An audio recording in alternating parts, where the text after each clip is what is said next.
reino. Amém? Amém.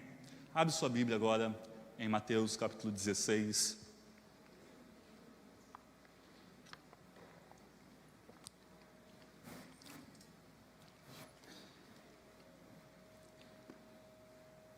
O tema que eles escolheram para essa conferência, alguns irmãos podem ter achado estranho, diferente, como essa geração aí, todo mundo já tem um pezinho no inglês, falam várias palavras em inglês, ou já falam inglês, ou aprenderam inglês com jogos, com filmes. A tradução de followers é seguidores. Só que há uma diferença entre botar o S no final, ao corte botou o Z, porque faz referência à geração deles, a chamada geração Z. Gerações é um tema que é minha especialidade. Eu escrevi sobre gerações na minha graduação, no meu TCC, eu escrevi sobre gerações na minha pós-graduação. O pastor Eric acompanhou tudo isso, que ele fez tanto a graduação quanto a pós-graduação junto comigo. Então ele viu todo o meu estudo, meu empenho para falar sobre gerações. E é muito importante porque a igreja é o local onde nós reunimos todas as gerações. Pode ser que tenha gente aqui que tenha nascido antes de 46. Normalmente no culto de domingo à noite os mais idosos não vêm. Mas se tem alguém que nasceu aqui antes de 46, você faz parte de uma geração chamada tradicionais. Depois de 46, existe uma geração que foi chamada de boomers, ou baby boomers, uma referência ao que aconteceu depois do final da Segunda Guerra Mundial. Por isso o marco é o ano de 1946. Então, tem o pessoal que nasceu depois de 64. Eu coloco o ano de 64 porque é o marco no Brasil, porque é o início do regime militar. Então, quem era de 64, a partir de 64, é da geração chamada X. Depois vem o pessoal de 85. Quem nasceu depois de 85, minha geração, eu sou de 89, quem nasceu depois de 85 é chamado de geração Y. X, Y, e aí depois dos anos 2000, nasce o pessoal da geração Z, que são eles que estão aqui. Então, tem toda essa fase de transição entre as gerações, e cada geração tem uma característica própria, tem particularidades. Nos meus estudos eu falo muito sobre isso. Então, por isso que a gente decidiu fazer esse nome de followers, em que o Z tem um destaque, porque é uma referência à geração deles. E nós colocamos esse texto de Mateus 16 como uma divisa para essa conferência, mas também, falando sobre discipulado, falando sobre ser discípulo de Jesus, o tema da mensagem desta noite é sendo um discípulo na minha geração. Como você pode ser um discípulo na sua geração? Porque nós falamos durante essa conferência, e eles ouviram isso, sobre viver na geração deles. Só que nesse domingo à noite, com tantas gerações aqui presentes, eu quero trazer um elemento do texto, desse texto, que é cabível, que é encaixável, que pode ser aplicável na geração deles, na sua geração. Seja você, qual idade você estiver. Por isso, Mateus 16, nós vamos começar a ler a partir do verso 13. Porque a divisa é o versículo 24. Mas para nós podermos ter a compreensão total disso, nós precisamos retornar um pouquinho e ir lá para o versículo 13. Mateus 16, 13. Começa assim: chegando Jesus à região de Cesareia de Filipe, perguntou aos seus discípulos: quem os outros dizem que o Filho do Homem é? Jesus estava fazendo uma pesquisa Datafolha com seus discípulos. Ele perguntou para ele: o que o pessoal está dizendo quem eu sou? O que está na boca do povo? Jesus começa a fazer essa pergunta para eles. E o texto continua.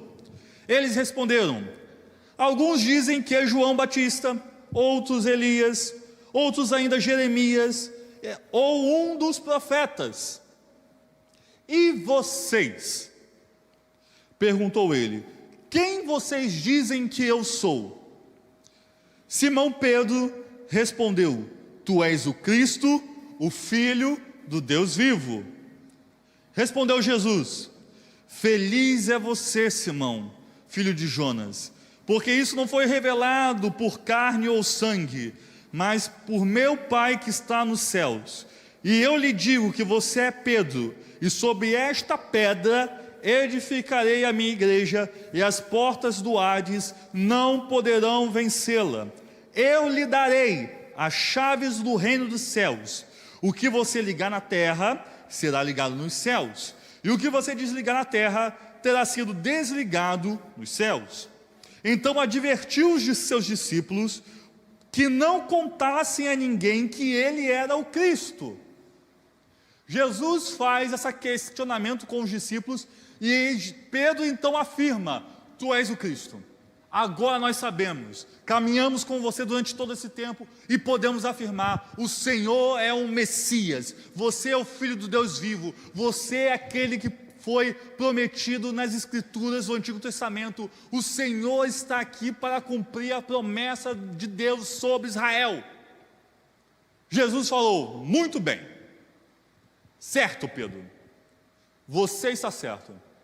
Então, sobre essa sua declaração, a minha igreja será feita, o inferno não poderá deter a minha igreja, e tudo o que você ligar no céu, na terra, será ligado nos céus. Então, o que você falar aqui, será o que meu Pai está ouvindo.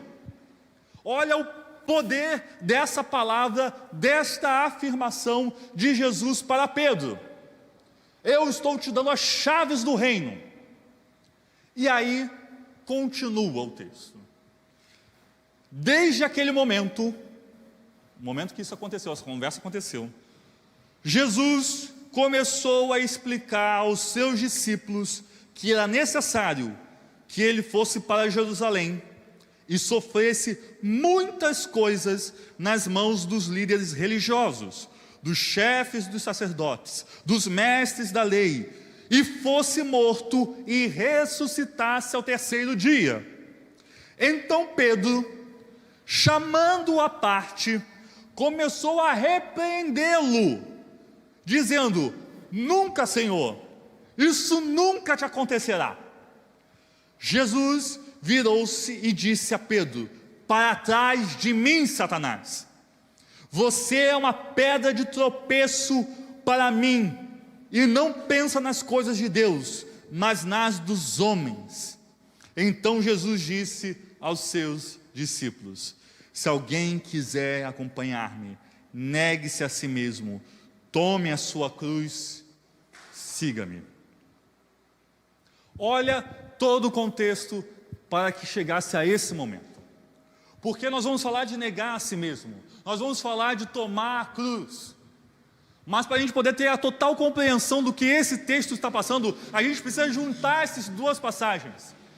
Pedro fala no primeiro momento: Senhor, Tu és o Cristo, Tu és o Messias, é em Ti que nós confiamos e sabemos que as promessas de Israel serão cumpridas. No segundo momento, Pedro chega e fala: não, Deus, está maluco, Jesus? Que história é essa? Morrer? Não, isso nunca vai acontecer contigo. E aí então, Jesus fala: ô Satanás, diabo, inimigo, vaza daqui. Você agora é pedra de tropeço. No primeiro momento, sobre essa pedra edificarei minha igreja. No segundo momento, você agora é pedra de tropeço. Um discípulo que na sua geração, como ser um discípulo na sua geração. Eu quero trazer o que esse texto mostra sobre isso. Por que Pedro respondeu daquele jeito? Por que Pedro ficou tão angustiado e foi repreender Jesus? Por causa dos anseios e das expectativas que Pedro tinha.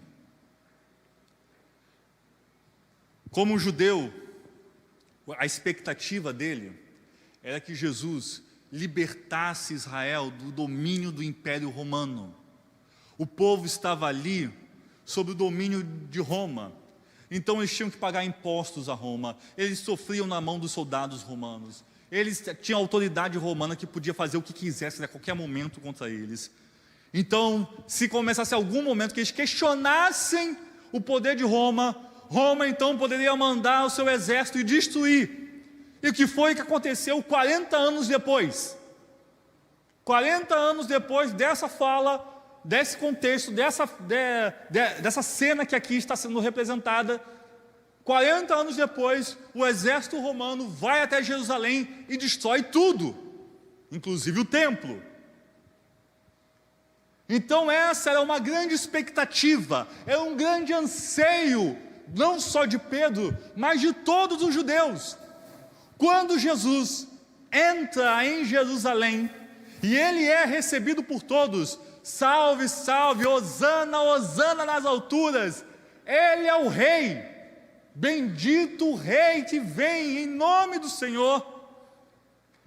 Todo o anseio daquele povo era: Jesus vai libertar a gente dos romanos, toda a nossa opressão, tudo aquilo que estamos sofrendo, aquilo que é de ruim no nosso povo, toda a idolatria vai ser mandada embora, porque Jesus está vindo para nos libertar.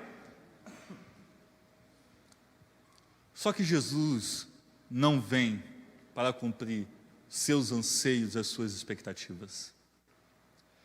Para você ser um discípulo que marca a sua geração, você tem que compreender que não é as suas expectativas, não é os seus anseios que Jesus tem que cumprir. Não é o seu desejo, não é o que você quer, não é o que você anseia, o que você quer, o seu motivo, o seu sentimento. Jesus está comprometido com a agenda do reino de Deus. Jesus está comprometido com os planos do Pai e não com os planos dos humanos.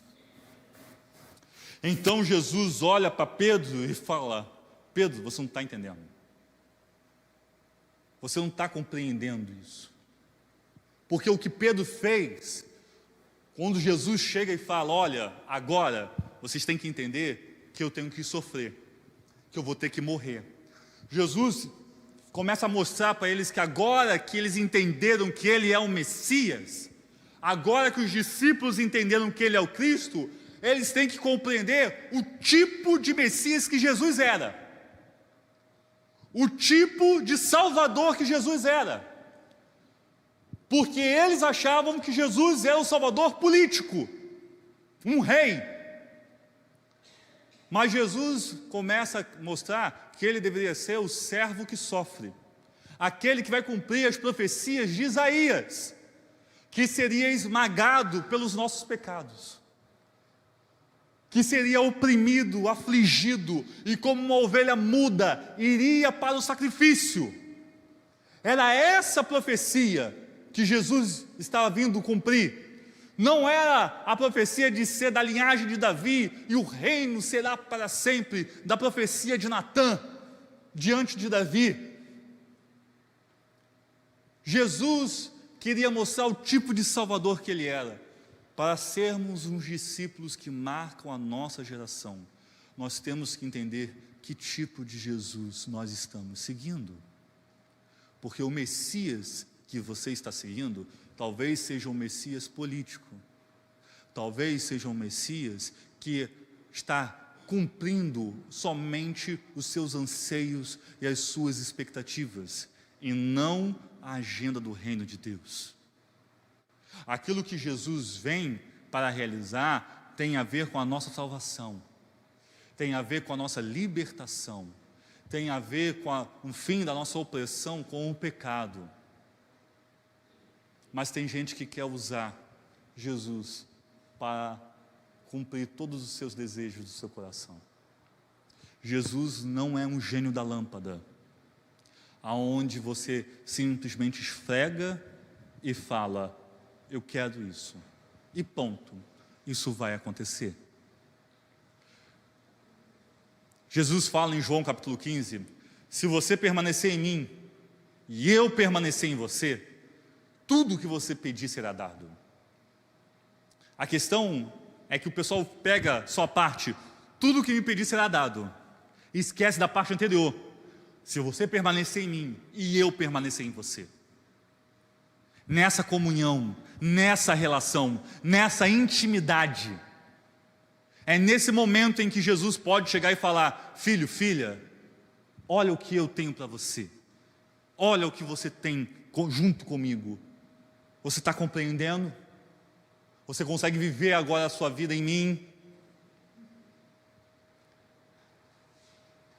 Pedro, ele não entendeu isso, e quando ele chega para Jesus, Jesus estava explicando o seguinte: olha, eu vou para Jerusalém. Aí os discípulos: isso é em Jerusalém, a capital, aonde vai acontecer tudo. Eu vou sofrer nas mãos dos sacerdotes, dos líderes religiosos. Aí todo mundo: espera aí, sofrer? Como assim? Não, mas aí ele vai dar um jeito, né? Não, com todo esse poder que Jesus está mostrando aqui, que a gente está vendo, ele vai dar um jeito. Aí Jesus fala: e eu vou morrer. E eu vou ressuscitar ao terceiro dia. O problema é que os discípulos não pegaram a parte do ressuscitar ao terceiro dia. Eles ficaram presos no sofrimento e na morte. Sofrimento e morte, esquecendo da ressurreição. Jesus falou: eu vou sofrer, eu vou morrer e eu vou ressuscitar. E eles não compreenderam que o importante é a vida. Jesus não veio para nos mostrar um caminho que culmina em morte. Jesus veio para nos dar um caminho que culmina em vida. Porque Ele disse: eu vim para que vocês tenham e vida em... Então, o final não é a morte. O final é a vida.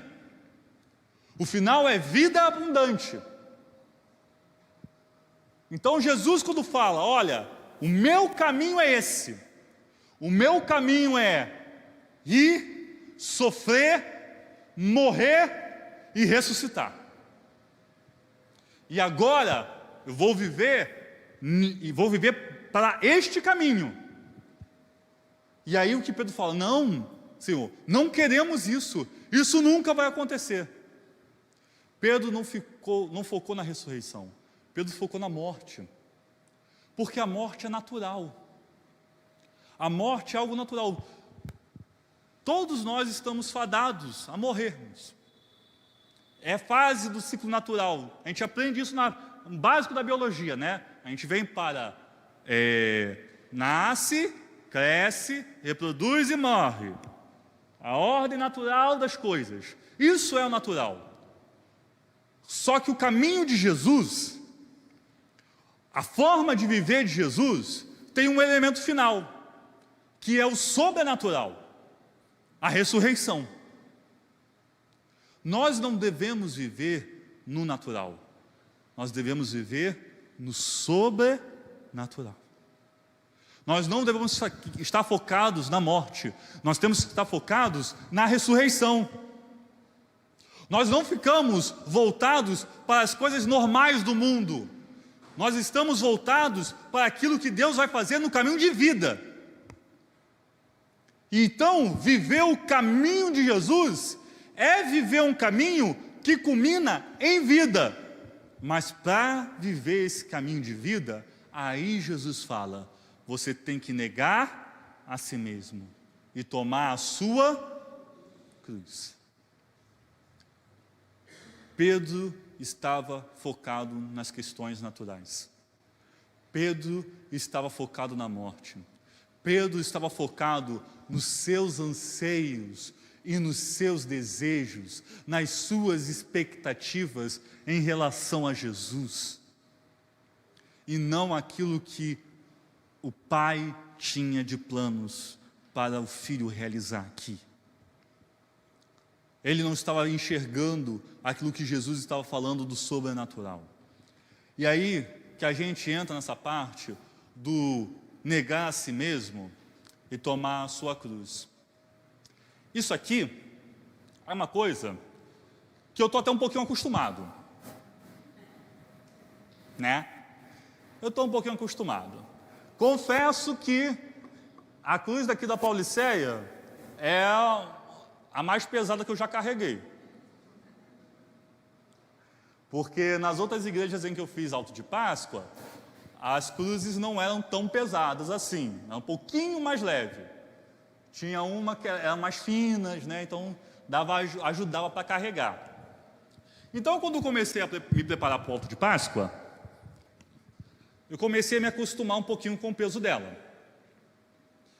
E fiquei me preparando para a gente fazer a encenação, né? Deixa eu botar um pouquinho para cá por causa do púlpito, para a câmera, o pessoal da câmera pegar legal e o pessoal que está em casa, assistindo em casa, ver. Então, ficar do lado de cá, que eu estou aqui. Isso.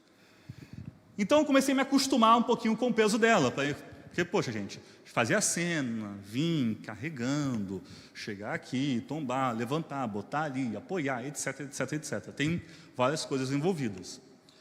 Então eu fiquei falando, pô, essa cruz é pesada, mas ela, para ser mais larga, tem um encaixezinho melhor aqui no ombro. Já teve cruzes que eu peguei que eram muito ruins, então ficava uma marca feia no meu ombro, carregando. Coisas do teatro. A gente faz isso por amor a Jesus e por amor também a levar o Evangelho através da arte. E aqui a gente fica... Essa coisa de quando eu vejo o texto falando de carregar a sua cruz, negar a si mesmo e tomar a sua cruz, é uma coisa que para mim é muito interessante, porque eu faço esse exercício. Não só no teatro, na hora a gente está fazendo o alto de Páscoa, mas também no nosso dia a dia, porque eu lembro muito disso. É muito fácil lembrar desses momentos. E eu quero que você olhe para a pessoa que está do seu lado e pergunte agora para ela, qual é a sua cruz? Porque Jesus está falando assim, negue a si mesmo, tome a sua cruz. Tome a sua cruz. Para algumas pessoas, essa cruz aqui pode ser leve. Algumas pessoas mais fortes do que eu podem pegar essa cruz e carregar ela tranquilamente. Existem pessoas que vão ter dificuldade para carregar. Por exemplo, para trazer essa cruz aqui para baixo, ela estava guardada lá em cima, foram a Juliana e a Alejandra descendo juntas. Né? As duas tiveram que descer juntas. Uma só não ia conseguir trazer, tadinha. Só uma viga dessa aqui já é mais pesada que a Juliana. Então, as duas tiveram que descer.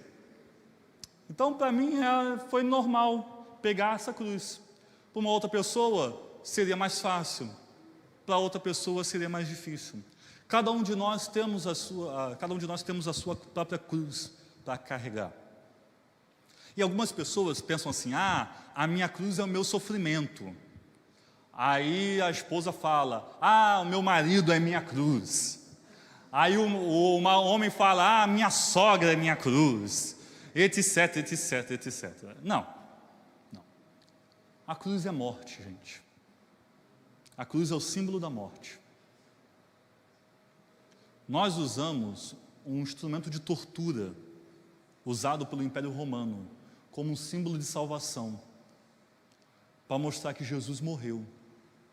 A grande diferença é que a nossa cruz, nós que levamos crucifixos e mostramos e decoramos, é sempre um lembrete que a cruz está vazia. A cruz está vazia. E a tumba também está vazia. Então o nosso lembrete é sempre esse: Jesus morreu, mas Ele ressuscitou. A gente não pode ficar preso somente à cruz. A gente não pode ficar preso somente à morte, porque senão a gente pode cometer o risco que Pedro cometeu. Pedro ficou preso na morte. E aí ficou pensando, não Jesus, você não vai morrer. Você não vai nos abandonar. Você não vai sofrer. Porque você sofrendo frustra as minhas expectativas. Quando a gente olha a cruz vazia, a gente lembra da morte e ressurreição. Porque é para a ressurreição que nós estamos indo. Você sabe o que você tem que morrer, gente? Quando Jesus fala, negue a si mesmo, é uma experiência que o próprio Jesus já tinha feito. Filipenses capítulo 2 fala que Jesus, mesmo sendo Deus, entendeu que ser como Deus não era algo que ele tinha que ser apegado. E então se esvaziou e se tornou um homem. E sendo homem, ele se humilhou para que pudesse sofrer e nos dar a vida.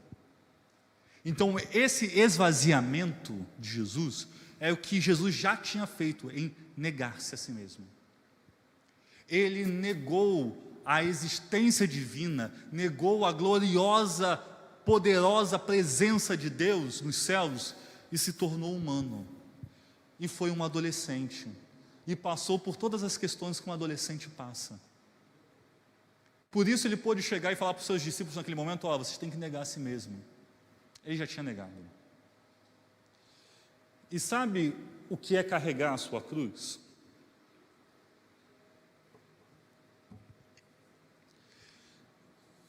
Sabe qual é o tamanho do peso da sua cruz? O peso da sua cruz é o peso do seu ego. O tamanho da sua cruz é o tamanho do seu ego. Porque negar a si mesmo não é algo fácil. Negar a si mesmo e carregar a cruz é você entender que você não vive para si. As coisas não vão ser do seu jeito. As expectativas não serão da forma como você quer. Não é o seu desejo, não é o seu anseio, não é a sua expectativa. É a do Pai. Bem sei quais são os planos que tenho para vocês, diz o Senhor. Planos de paz e não de mal. Planos para dar uma esperança e um futuro. Jeremias capítulo 29. Acontece que Deus fala isso para o povo que está escravo. No versículo anterior ele fala, vocês vão passar 70 anos aí no exílio. Vocês vão passar 70 anos aí como escravos. E eu sei quais são os planos que tenho para vocês. Planos de paz e não de mal. Porque se fosse para Israel, Israel não ia ficar cativo. Israel não ia ficar passando por necessidade. O peso da sua cruz é o peso do teu ego. Porque é bem tranquilo quando eu chego, a gente fez até essa cena na conferência, no Alto de Páscoa, né? De poder chegar, é uma técnica, né, que a gente faz do Alto de Páscoa, sempre tem esse momento, de chegar o momento que eu vou e solto a cruz, para justamente acontecer o impacto do som. Aí aproveita o momento que os soldados vão e chicoteiam, né, irmão Cláudio? O irmão Cláudio ficou feliz da vida me chicoteando no Alto de Páscoa. Normalmente eu falo que essa é uma dos personagens mais queridos. Todo mundo quer ser soldado romano para descer o chicote em mim. A gente faz isso como um símbolo de quando o peso batendo, pá, lembrar que existe um peso. Não é algo simples. Isso trazer impacto no Alto de Páscoa, né? A gente tenta fazer isso. Qual é o som que o teu ego vai fazer quando você largar ele? Já que o peso da tua cruz é o peso do seu ego, qual é o som que ele vai fazer quando você soltar ele? Porque você vai ter que carregar isso. Vai ter negando a si mesmo todo dia se negando. Não é para mim. Tem muita gente que busca é meu, é para mim, é tudo o que eu quero. Até mesmo quando faz uma coisa boa para o outro, ele está fazendo pensando, no que será que vão pensar de mim? O que será que vão pensar desse meu gesto? Será que estão olhando o que eu estou fazendo? Será que estão vendo o que eu estou exercendo? Olha como eu sou bom, olha como eu sou maravilhoso. Jesus bateu nisso muito, porque era o que os fariseus faziam. Tem uma parábola que Jesus fala justamente do fariseu que chegava e orava: Senhor, obrigado, Senhor, porque eu não cometo os pecados, eu não sou como esse publicano pecador, eu estou aqui, e de mãos abertas, em pé, orando, querendo se mostrar. É o seu ego. Negue a si mesmo e carregue a tua cruz, carregue esse teu ego, porque negar a si mesmo é um desafio. É muito fácil chegar para o grupo dos adolescentes e falar: olha, gente, existe o egocentrismo, você tem que entender que existe o outro, tem o próximo, você tem que aprender a compartilhar, você tem que aprender a ser generoso, você não tem que pensar só em si, você não é o centro do universo. Porque tem a fase que acontece isso. Tem a fase que a gente acha que tudo é comigo. Quando alguém conversa com outra pessoa, acha: está falando de mim. Porque se o sol nascer de um outro ângulo, é Deus que está me punindo. Porque se choveu é porque é comigo. Porque o meu time perdeu, é por minha causa. Então é sempre eu, sempre eu, sempre eu, sempre eu. Tudo é por mim, porque o mundo gira ao meu redor. O problema é que tem muito adulto que vive isso também. Tem muito adulto que vive assim. Que não soube superar isso, não soube transicionar isso na época da fase da adolescência que isso acontece. E levou isso para a fase adulta. Então é o meu emprego, é a minha família, é tudo meu, é o eu, tem que ser o melhor para mim, tem que ser o que eu quero, tem que ser o meu desejo, o meu anseio, a minha expectativa, porque se não for eu, não vale a pena. Se não for meu, não é justo. Se não for para mim, então não é algo bom. Se não for o meu ministério, se não for o meu grupo, se não for a minha vez, se não for a minha parte, então não vale a pena, não é válido, não é honra, não é glórias a Deus. Tem muita gente que vive nessa vida de ego. Ego sobre ego. Então, para ser um discípulo que marca a sua geração, você não vai viver nos seus anseios, nas suas expectativas. Você vai compreender que Jesus veio para estabelecer o reino e não fazer a sua vontade.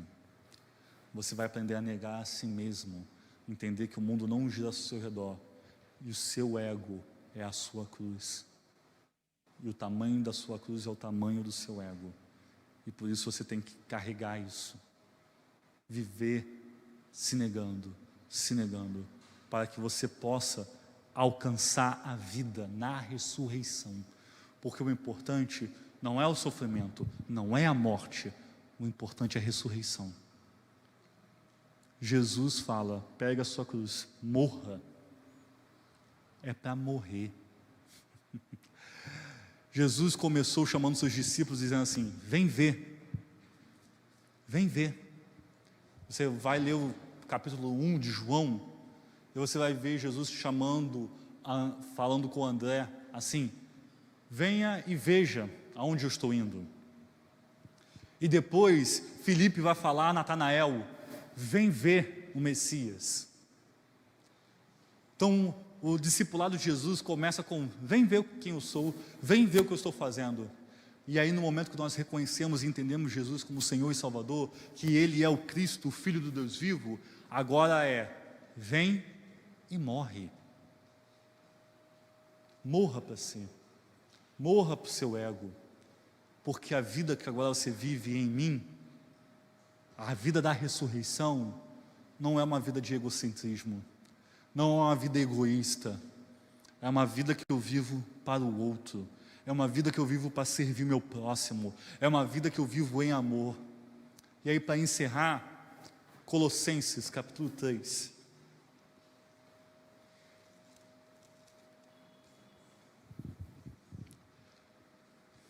Pedro não conseguiu enxergar o sobrenatural. Pedro só ficou no natural. Aqueles que são discípulos de Jesus, para marcar a sua geração, tem que influenciar a sua geração com a visão do que é o sobrenatural.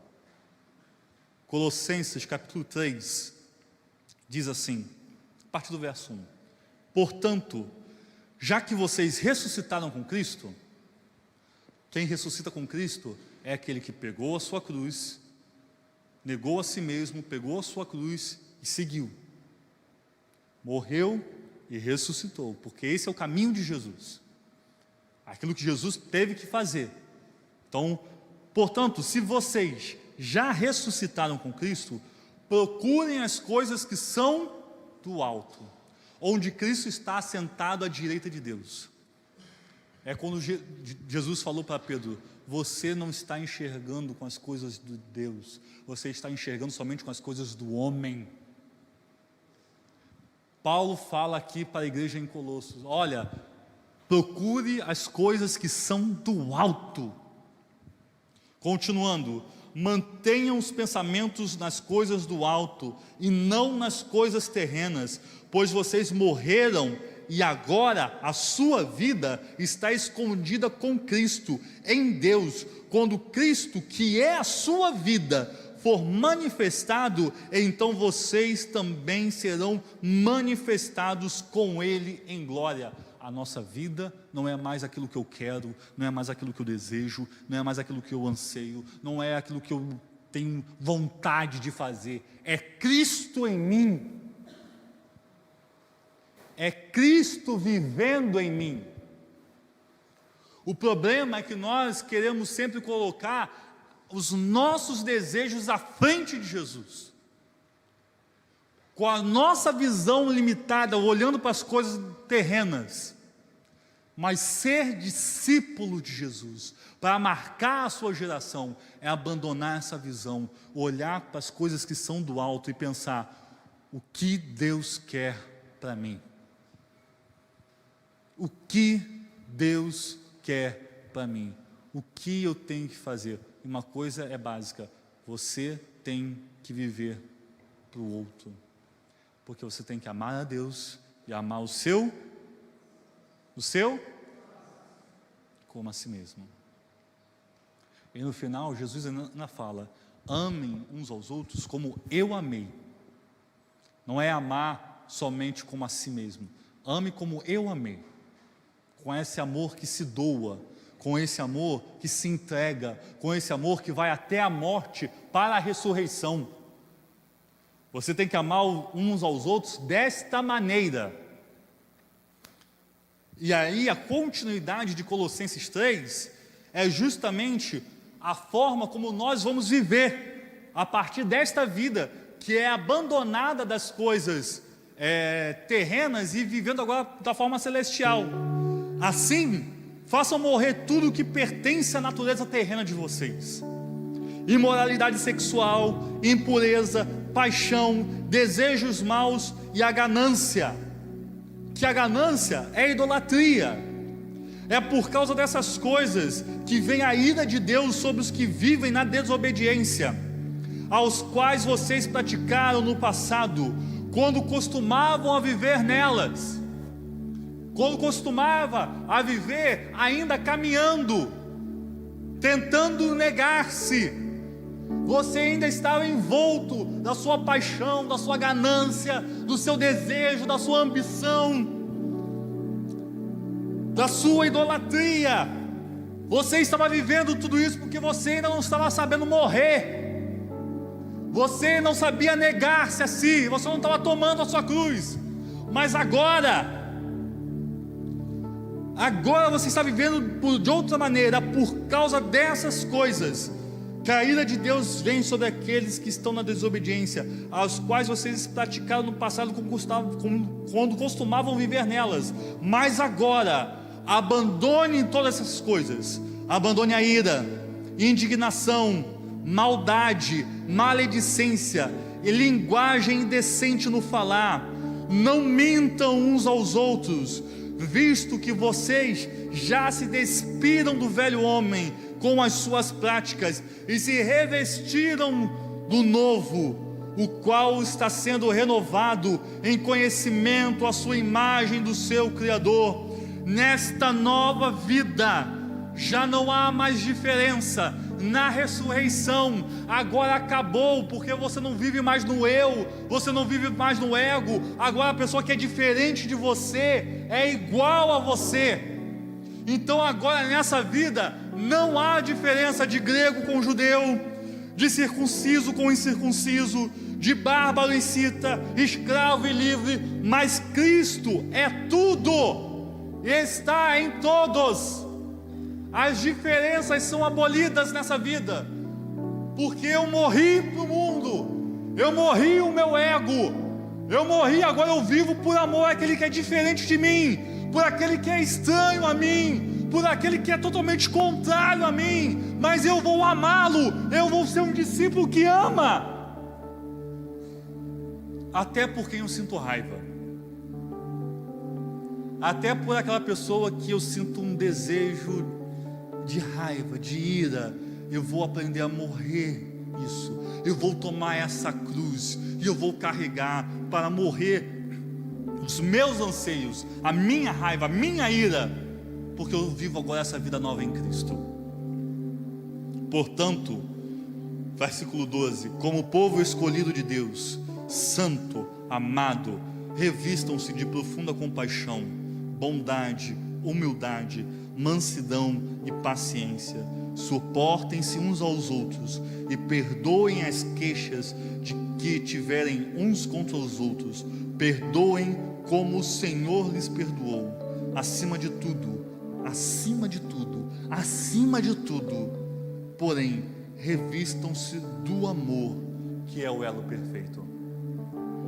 O discípulo que marca essa geração, ele morre para si, carrega a cruz, porque da cruz vai a morte, da morte vai para a ressurreição, e na ressurreição não existe mais ira, não existe mais maledicência, não existe mais desejos mundanos, não existe mais a vontade de querer fazer as coisas para si. Agora existe bondade, misericórdia e revestimento do amor. O Deus que é amor veio para nos revestir, e quem é discípulo de Jesus vive nisso. Você entendeu a mensagem dessa noite? Você entendeu isso? Quero pedir à igreja que fique de pé no seu lugar.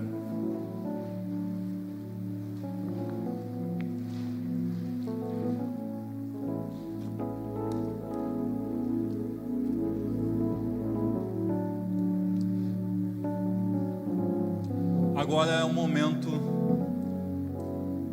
em que eu quero fazer o desafio para você. Você pode ter entendido que é o momento de você negar a si. Você está vivendo uma vida muito voltada para um egoísmo. Você está procurando muito os seus anseios, os seus desejos. Você não está sabendo respeitar as pessoas que estão no seu lugar. Você quer alcançar seus objetivos e metas profissionais, mas você está passando por cima de muita gente. Você quer conquistar uma felicidade, mas a sua felicidade é à custa da infelicidade de outras pessoas.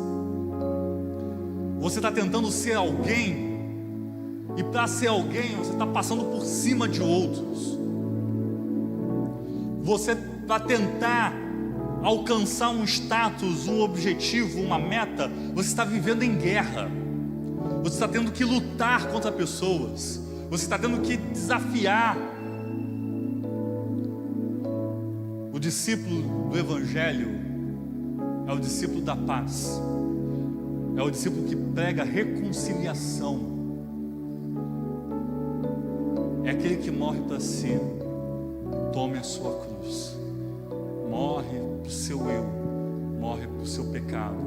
Morre para o seu ego. E começa a viver uma vida voltada para o amor, para o outro, para que consiga viver na ressurreição. É alguém que vive no sobrenatural e não no natural. com a mente voltada nas regiões celestiais. Se você entende que você precisa carregar a sua cruz, e você está tomando dimensão do peso dela ainda, mas você precisa tomar a sua cruz e seguir, vem aqui na frente, eu quero orar por você, no nome de Jesus. Se você entendeu, pastor, eu preciso entender e compreender qual é o tamanho da minha cruz, aprender a negar a mim mesmo. Eu preciso aprender a viver tirando esse ego, esses desejos da minha vida. Eu preciso começar a viver para o próximo, para Ti. Vem aqui à frente, eu quero orar por você no nome de Jesus. No nome de Jesus, vem aqui na frente. Nós vamos orar pela sua vida e que você comece a caminhar em direção à ressurreição, em direção ao sobrenatural, em direção a uma vida em que na ressurreição você conseguirá viver a amabilidade, a compaixão, a misericórdia, no amor. Vamos orar? Feche seus olhos. Comece a fazer a sua oração de entrega. Comece a fazer a sua oração de entrega a Deus pelos seus anseios e seus desejos. Entrega no Calvário e tome a cruz e fala: estou aqui para morrer para o mundo e viver para Cristo. Santo Deus, na Tua presença, entregamos a Ti, ó Pai, todas as nossas desejos, todos os nossos desejos, todas as nossas expectativas, porque nós queremos seguir a Cristo, o caminho de Jesus, do jeito de Jesus, da forma como Jesus caminhou.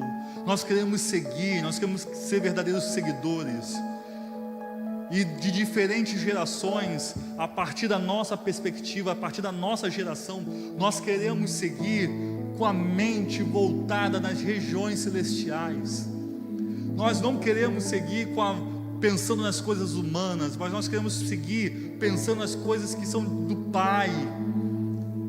E para isso nós vamos negando a nossa vontade, os nossos egos, os nossos anseios, porque isso faz com que nós colocamos essas coisas em primeiro lugar. Mas não, nós queremos buscar o reino de Deus e a sua justiça em primeiro lugar.